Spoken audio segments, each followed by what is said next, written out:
Hello friends, welcome back to my YouTube channel. तो friends, आप देख रहे हैं साम दाम दंड भेद। तो फ्रेंड्स, आप आगे देखेंगे कि मंदिरा विजय से कहती है कि मुझे माफ कर दो, लेकिन वसु भी वहीं पर रो रही होती है। विजय कहता है कि मैं नहीं छोड़ूंगा तुम्हें, और तुमने जो किया है तुम्हें उसके किए की सजा मिलके रहेगी। वसु रो रही होती है। वसु कहती है कि चाचू, आप मेरी बात सुनिए। अब बुलबुल चाची तो वापस आने वाली नहीं है, तो आप ऐसा करिए ना, आप मंदिरा को जेल भिजवाने से अच्छा है आप मेरी उससे वो चिप ले लीजिए। अब विजय यहाँ पे परेशान हो जाता है। विजय कहता है, ये क्या कह रही हो वसु? तुम ये कह रही हो कि हम अपने दुश्मन से, एक गुनहगार से हम हाथ मिला लें? ये कैसे हो सकता है? ये हम नहीं कर सकते हैं। चाहे कुछ भी हो जाए, हम मंदिरा को जेल भिजवा कर रहेंगे, हम पुलिस में इसको दे के रहेंगे। मंदिरा कहती है कि देखिए विजय, आप मेरी बात सुनने की कोशिश करिए, समझिए। अगर देखिए, बुलबुल तो वापस नहीं आ जाएगी और मैं अपना गुनाह कबूल करती हूँ। और आप वसु की बात सुनिए, उसकी समझने की कोशिश करिए वो क्या कह रही है। इधर विजय सोचने लगता है। मंदिरा कहती है कि विजय, आप एक बात ये सोचिए कि अगर वो चिप, मैं जेल चली गई और मैंने वो चिप पुलिस को दे दी या मीडिया को दे दी, तो फिर इसकी जिंदगी बर्बाद हो जाएगी। इधर बुलबुल सोच रही होती है कि ये सारा प्लान सबको असली लगे, मंदिरा अपना गुनाह कबूल कर ले। विजय कहता है कि नहीं, मैं नहीं मानूंगा इसकी बात। और फिर मंदिरा कहती है कि आप समझिए, तो आप ये क्या कह रही है? तो वो कहता है, एक बात मेरी सुन लो, मैं सिर्फ वसु के लिए हाँ कह रहा हूँ, तो मुझे उसकी चिप दे दो। मंदिरा कहती है, वो चिप युग के पास है, मुझे वहां पर ले चलना होगा। फिर इधर आप देखेंगे कि बुलबुल घर वापस आ जाती है। बुलबुल देखती है कि मंदिरा ने अपना गुनाह कबूल कर लिया है और वो चिप देने के लिए भी राजी है।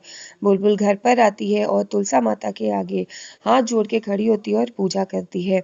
और वहां पर बहुत मन से वो अपनी पूजा अर्चना करती है। फिर तीज का व्रत करती है और तीज के व्रत की आगे पूजा करती है। और फिर वहां पर सभी औरतें चंद्रमा को अर्घ्य देती हैं और बुलबुल भी चंद्रमा को अर्घ्य देती है और वहां पे पूजा करती है। सभी औरतें वहां पर तीज का व्रत अपने पतियों के हाथ से जल पीकर खोलती हैं, लेकिन बुलबुल वहीं पर खड़ी विजय का इंतजार करती है कि मैं व्रत उसी से खोलूंगी। इतने में वहां पर भाभी आ जाती है। बुलबुल कहती है कि भाभी, आज जो भी संभव हो पाया है सब आप लोगों की वजह से। तो वो लोग कहती, क्या हुआ? तो वो कहती है कि मंदिरा ने अपना गुनाह कबूल कर लिया है। घर के सभी लोग ये बात सुनते हैं तो काफी खुश हो जाते हैं। बुलबुल कहती है, आप सब लोगों की मदद से ये सब पॉसिबल हो पाया है। अगर आप मुझे हॉस्पिटल से यहाँ नहीं लाते तो ऐसा नहीं हो पाता।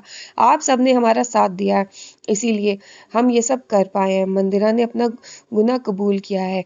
तो घर के लोग कहते हैं कि अब मंदिरा ने अपना जुर्म कबूल कर लिया है, अब हम उसे यहाँ पर वापस नहीं लाएंगे। उस चुड़ैल को तो हम यहाँ पर लाएंगे ही नहीं। और घर के सभी कहते हैं, चलो हम वहीं चलते हैं। फिर बुलबुल नाटक करती है बेहोश होने का।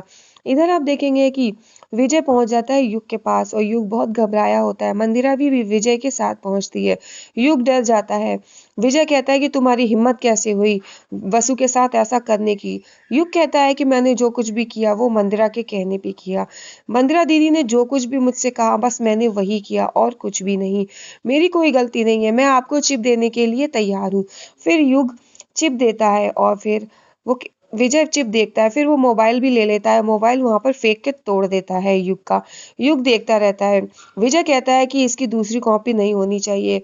तो युग कहता है कि इसकी सिर्फ यही कॉपी थी, वो भी मंदिरा ने कही थी इसीलिए मैंने बनाई थी, बस इसके अलावा कोई कॉपी नहीं है। और युग अपना गुनाह कबूल करता है और वसु से कहता है, मुझे माफ कर दो, मैंने तुम्हारे साथ जो कुछ भी किया। इधर वसु सारी बातें सोचती है और फिर उसे गुस्सा आता है। फिर वो युग पर हाथ उठा देती है और फिर वहीं